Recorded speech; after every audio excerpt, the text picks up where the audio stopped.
Sumqayıt Dövlət Universitetinin kafedra müdiri Profesör Musa müəllim buyursun. Axşamınız xeyir, hörmətli məclis əhli. Hamınızı salamlayıram. Əlvahid Çaylıya, mənim əmim oğluna dərin təşəkkürümü bildirirəm ki, bu qədər gözəl insanları bir araya gətirib, mən onları çoxsunu illərdir görmürdüm. Bu günləri məclisdə gördüm. Şirvanın böyük insanları burada yerləşirlər. Əlvahid Çaylı qeyd elədi ki, bugün Şirvan məclisidir. Əlvahid Çaylı çox böyük ürək sahibidir.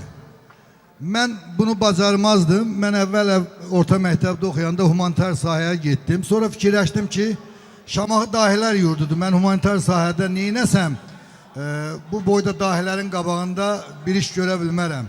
Yəni, Şamaxıdan dünyaya o qədər böyük şairlər çıxıb ki, bugün şeirlə məşğul olmaq və bu qədər hörmət qazanmaq yalnız və yalnız Əlvahid kimi böyük insanlara qismət olar.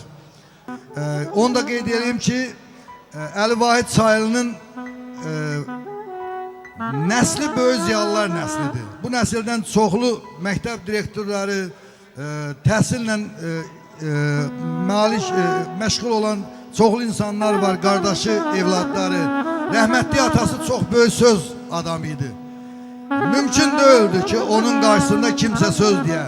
Hətta mənim yadıma gəlir, Allah rəhmət eləsin Aşıq Xanışa. Bir məclisdə Aşıq Xanışı onun bağladığını görmüşəm. Səftər kişi. Ona görə əmoğlu, səni təbrik edirəm, sənin qonaqlarına xoş gəldin deyirəm. Öpürəm, sənin 80, 90, 100 illiyində Allah qismət versin, iştirak edək. Təşəkkür edirəm. Sağ ol Musa müəllim, sağ ol. Allah səni var eləsin. Çünki sən elimizin, obamızın da ziyalı oğlusan. Bizim elimizdə alim, kəndimizdə alim də var, şair də var, həkim də var.